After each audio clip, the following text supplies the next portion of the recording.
Whether you have pelvic floor tightness or leaking, moves like happy baby, external pelvic floor release, and stretching your adductors can be really useful.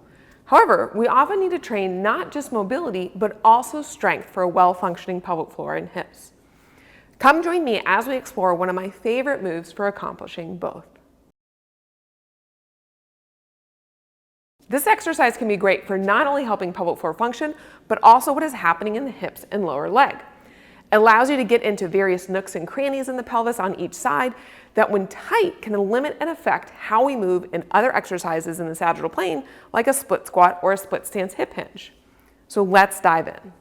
We're going to use the half kneeling position in this exercise to bring our bodies closer to the ground to decrease the load and help isolate the movement more in the pelvis. This exercise is not only going to work on my right leg in this instance, but it's also going to work on my left leg and the mechanics in my left foot. So we're going to start off with a little bit of weight, because this actually helps your body feel where it is in space and helps pull your hips towards the ground for getting more mobility out of the movement. Then what we're going to do is we're going to have our hips square to the front, and my left leg is going to be slightly off to the side. We can play with that position a little bit, where we can have it be a little bit more forward or be a little bit more directly out to the side, depending on our hip mobility and the needs for our pelvis. But first, I'm going to start off at this kind of slight 45-degree angle. Hips are square to the front, my lower abs are lifted so that I'm nice and tall. I'm making sure I'm nice and long through the side of my right hip here versus sitting out to the side. Then what I'm going to do is I'm going to slowly lunge towards my left side, feeling my pelvis shift to the left as well as lower down towards the ground. I'm going to push my left foot away and maybe give a little pull with my right inner thigh to bring me back. Now, if you start too close with your foot here, your ankle mobility is going to limit how far you can move in your pelvis.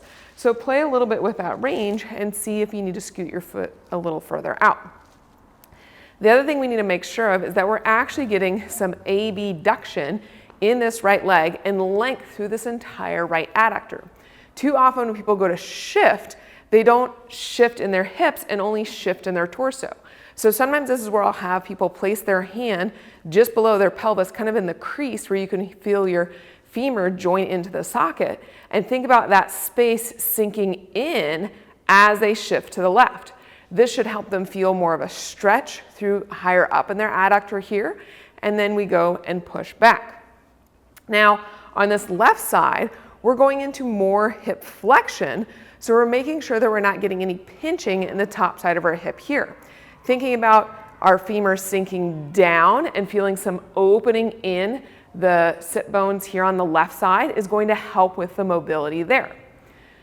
We're making sure as well in the left leg that that foot is in line with the knee, and that we're tracking that knee straight over the foot versus letting that knee roll in. Tight adductors on the left leg can pull that knee in and affect what we're mobilizing in the left leg and how we're moving over that foot and ankle. So those individuals might need to actually think about pushing their knee out a little bit while keeping the base of the big toe and heel down as they go to the left side. One last thing to watch out for is making sure you're not getting more range of motion by going through a different plane. So sometimes we can have tightness in our front adductors here on the right leg, so that as I go to shift to the left, if they can't lengthen, my pelvis will get pulled into an anterior pelvic tilt. We're making sure that we're keeping that pubic bone lifted up towards our head slightly, or thinking about your sit bones dropping down through the backside of the knee, and only going through the range that you can, that your pelvis doesn't get pulled forward.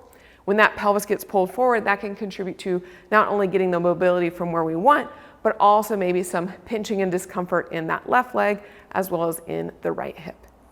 Make sure to go ahead and explore the other side as well, and your needs might be different on one side compared to the other.